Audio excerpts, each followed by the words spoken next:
잉? 무슨 말도 안 되는 소리야. 도로에 쌓인 눈이 어떻게 저절로 녹아, 어떻게 도로에 쌓인 눈이 저절로 녹는다는 건지. 지금부터 알아보도록 하겠습니다. 구독과 좋아요 부탁드리고 재미있게 시청 바랍니다. 자동차로 제일 유명한 나라는 아무래도 독일이 있죠. 오늘은 독일에서 자동차 연구원으로 근무하고 있는 알리나 씨가 한국으로 출장을 와서 겪게 되는 사연을 들려드리겠습니다. 안녕하세요. 저는 독일에서 자동차 연구원으로 근무하고 있는 알리나입니다. 저는 자동차를 생산하는 세계 여러 나라를 돌아다니며 일하고 있습니다. 그 나라가 가지고 있는 기술을 저희 자동차 기술과 서로 협력 보완하여 새로운 기술을 개발하고 연구하는 업무를 합니다. 연구원으로 근무 연차가 좀 오래되기도 했고 몇 해 전부터 잔병치레가 있어 출장 업무를 자주 못 가고 있었습니다. 그런데 회사에서 이번에 한국으로 출장을 다녀오라는 것입니다. 저는 속으로 의문을 가졌습니다. 자동차 기술 자체는 독일이 세계 제일인데 뭐 아시아의 작은 나라까지 가서 내가 뭘 배워오겠냐. 내가 가진 기술 정보만 주고 올 텐데라며 투덜투덜 됐습니다. 아시아에서는 일본이 자동차 기술이 제일 좋아 일본으로 출장은 여러 차례 다녀왔습니다. 그래서 이번에도 일본인 줄 알았더니 한국으로 가라니. 영 기분이 내키지 않았습니다. 몇 해 전까지 일본과 중국은 여러 차례 출장을 다녀왔습니다. 갈 때마다 별로 그렇게 신기한 것도 없고 해서 아시아로 출장을 가라는 건 제게 그리 내키는 일은 아니었습니다. 더군다나 아시아 경제대국 일본을 많이 가봐서 알지만 제게 그냥 수준 낮은 나라들로 여겨졌습니다. 그리고 장거리 출장은 가고 싶지가 않았지요. 잔병치레로 배앓이를 자주 했는데 화장실을 편하게 갈 수가 없으니까요. 그래도 어쩌겠습니까? 회사의 지시이니 갈 수밖에요. 대충 짐을 싸고 한국에 가서 여행이나 좀 하고 리프레시할 마음으로 비행기를 탔습니다. 비행기를 타고 나서 기내식을 먹고 나니 또 속이 불편했습니다. 화장실을 몇 번 들락날락하느라 제대로 쉬지도 못하고 10시간 반이 걸려 한국에 도착했습니다. 화장실 때문에 쉬지도 못해서 컨디션이 좋지는 않았고 인천공항에 도착하자마자 또 배가 슬슬 아파왔습니다.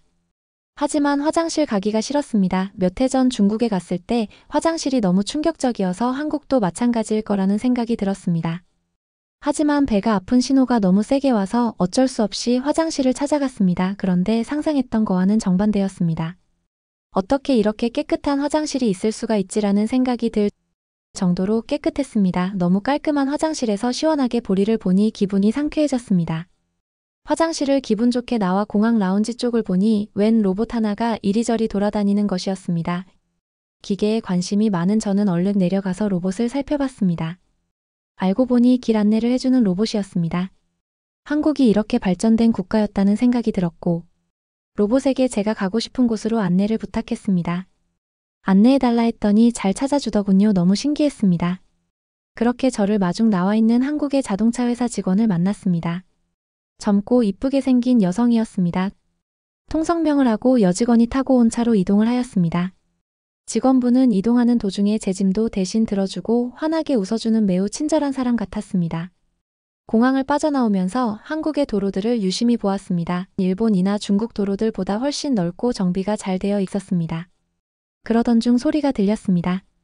직원에게 물어보니 통행료가 지불되는 소리라고 했습니다. 독일에서는 고속도로가 무료인데 여기서는 통행료를 낸다니 역시 독일이 선진복지국가답구나 생각했습니다. 그런데 차량이 지나가며 자동으로 통행료가 지불되는데 신기하고 안전해 보였으며 밖을 내다보니 차가 바다 한가운데로 달리는 게 특이했습니다. 풍경도 좋을 뿐 아니라 도대체 바다 한가운데에 어떻게 이런 도로를 만들었는지 그 기술력이 궁금해졌습니다. 어쩌면 제가 생각한 한국은 잘못된 생각일 수도 있겠다. 라는 생각을 하며 숙소에 도착했습니다. 다음날 아침 간단한 업무를 마친 뒤 울산으로 향했습니다. 울산에 있는 공장을 향해 달리며 가는 내내 고속도로를 탔는데 정말 도로 연결이 잘 되어 있었습니다. 문득 몇 해 전 출장 때 거친 중국이 떠올랐습니다. 제가 본 중국의 도로는 후진국이나 다름없어 보였습니다. 광활한 국토로 인해 고속도로망을 엄청난 속도로 건설하고 있었지만 시설 품질과 편의성은 20세기 중반 정도밖에 돼 보이지 않았습니다. 중국에서 다른 공장으로 이동하는 먼 길 중에 충격적이었던 것은 휴게소가 아무리 가도 나오지 않는 것이었습니다. 결국 저는 소변을 참다 중간에 차를 세워 창피함을 무릅쓰고 길가에 그냥 실내를 할 수밖에 없었습니다. 곳곳에 차들이 서 있는 게 다 똑같은 이유였던 것 같습니다. 그러다가 겨우 휴게소가 하나 나왔는데 충격적이었습니다. 거의 다 쓰러져가는 폐가 수준의 휴게소였습니다. 저는 들어갈 엄두조차 나지 않았었습니다. 이런 기억을 뒤로하고 일본으로 이동했습니다. 일본은 그래도 중국보다 명백한 선진국이니 모든 것에 기대감을 가지고 갔었습니다. 하지만 일본 또한 저에게 마찬가지로 실망감을 주었습니다. 많은 고속도로만 설치되었을 뿐 관리는 되지 않았습니다.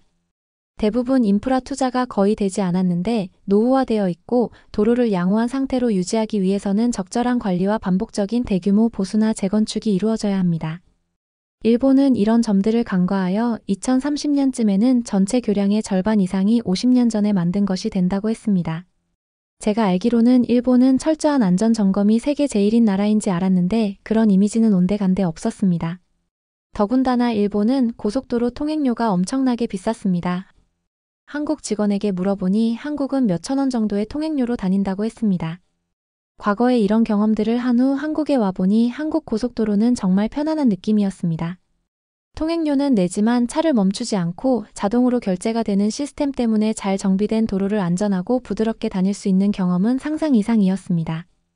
울산으로 향하는 도중 저는 또 배가 슬슬 아프기 시작했습니다만 그런데도 별로 걱정은 되지 않았습니다. 고속도로 달리는 내내 밖을 보니 대충 30분 정도에 하나씩 휴게소가 있는 걸 봤기 때문입니다. 그래서 한국 직원에게 화장실 좀 가게 해달라고 부탁을 했습니다. 5분만 기다리면 된다고 하였습니다. 5분 뒤 휴게소가 나와 바로 들어갔습니다. 저는 휴게소를 보자마자 감탄했습니다. 마치 쇼핑몰 같은 모습이었습니다. 일단 볼 일이 급하니 화장실로 향했습니다. 들어가니 화장실 칸칸마다 빨간 불빛이 들어와 있는 것이었습니다. 한국 직원이 말하길 초록 불빛이 나오면 비어있는 거고 빨간 불빛은 사용 중이라고 하였습니다. 번거롭게 똑똑 두드리지 않아도 되니 편리해 보였습니다. 그리고 독일에서는 고속도로 휴게소 화장실이 유료인데 한국은 휴지까지 넉넉하게 무료였습니다. 들어오는 사람들은 하나같이 화장실이 다 차 있는 것을 확인한 후 바닥에 초록색이 그려진 선 앞에서 서서 핸드폰을 보기 시작했습니다. 신기하게도 화장실로 들어오는 모든 사람들이 전부 그 사람들 뒤로 줄을 서는 것입니다. 저는 왜 사람들이 줄을 서냐고 물었습니다.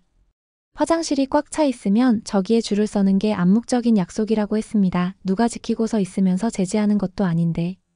한국 사람들은 질서를 알아서 지키는 선진 국민들인 것 같았습니다. 저도 그 줄에 끼어서 기다렸다가 볼일을 보고 나왔습니다. 속이 안 좋았지만 출출해져 간단하게 끼니를 해결하기로 한 후 스프 같은 것이 들어있는 쟁반을 직원이 가져다 주었습니다. 죽이라는 것이라고 했습니다. 저는 잘 먹겠다고 하고 한술 떠보았습니다. 싱거웠지만 고소한 맛도 났습니다. 기운이 없거나 아플 때 자주 먹는 음식이라고 했습니다. 다 먹고 나니 속이 편안하고 든든했습니다.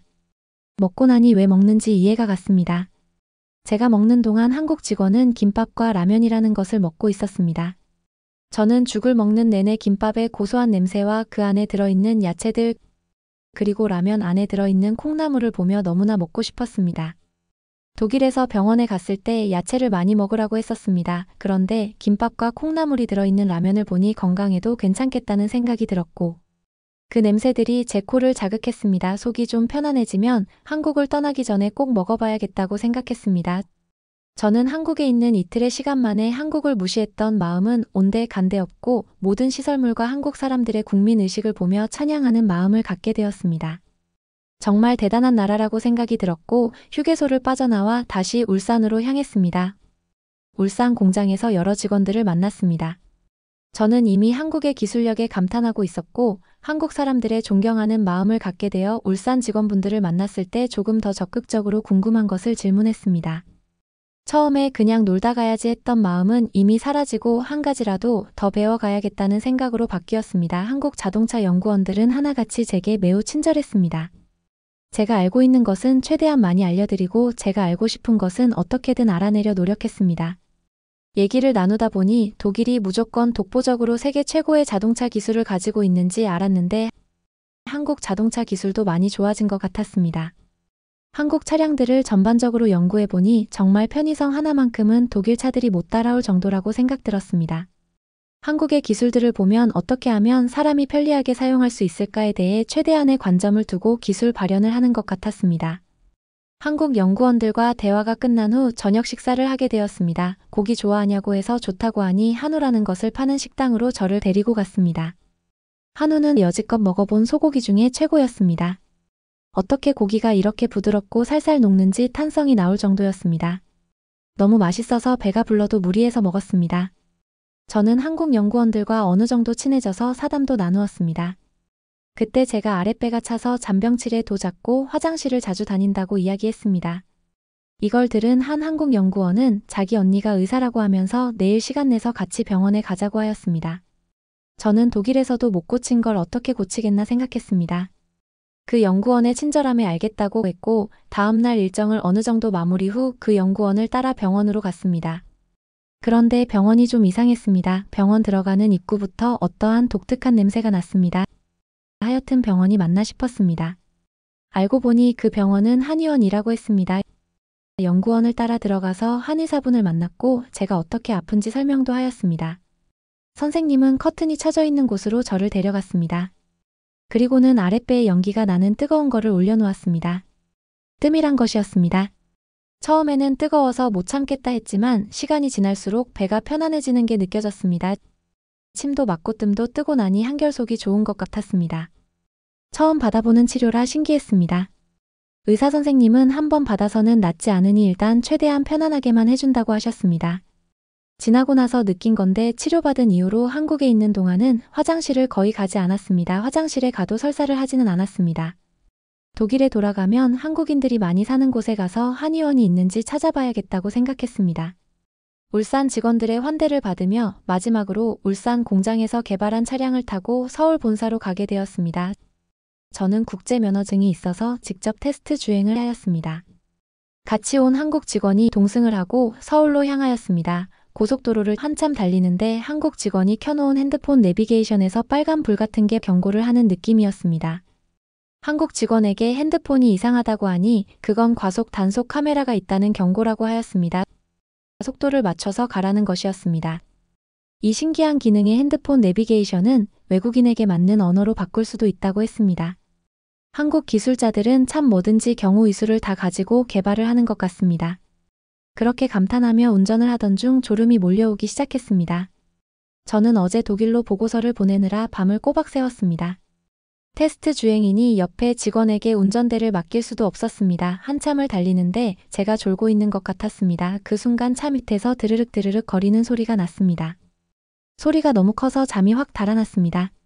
한국 직원에게 방금 내가 뭘 잘못했는지 물어보니 한국 직원은 이건 럼블 스트립이란 장치라고 했습니다. 이 장치는 차로를 벗어나는 경우나 제한 속도를 넘어 과속을 하는 경우 파놓은 홈에 바퀴가 닿으면서 진동이나 소음이 느껴져 운전자들이 올바르게 주행하게 합니다. 어떻게 이런 생각까지 해서 도로에 홈을 파놓았는지 아이디어가 너무 좋았습니다. 이건 독일에 가서 한번 연구해봐야겠다고 생각했습니다. 순식간에 잠이 달아나는 것을 보니 효과가 확실한 것 같습니다. 그 뒤로 정신이 번쩍 들어 서울까지는 무사히 도착하였습니다.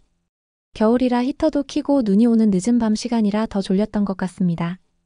오랜만에 흰눈을 보니 기분은 좋았습니다. 밤 늦은 시간에 서울에 도착하게 되었습니다. 눈이 생각보다 많이 내려 조심스럽게 운전을 하였습니다. 서울은 차가 많이 막힌다고 했는데 밤 12시가 넘은 시간이라 차가 많지는 않았습니다. 차도 없고 사람도 없는 한적한 동네를 지나가는데 조그만 교차로에서 차 한 대가 신호에 맞춰서 있는 것입니다. 제 생각에는 차도 없고 사람도 없는데 지나가도 되지 않나? 그런데 한국 차들은 복잡하지도 않은 도로에서 하나같이 다들 신호를 잘 지키는 게 신기했습니다. 한국은 우수한 기술보다도 국민이 더 선진국인 나라 같습니다. 눈이 많이 와 운전이 조심스러웠습니다. 운전 중에 언덕이 나왔습니다. 걱정을 하며 언덕을 오르는데 말이 안 되게도 그 언덕에는 눈이 하나도 없는 것이었습니다. 언덕 주변에는 눈이 소복히 쌓여 있었습니다.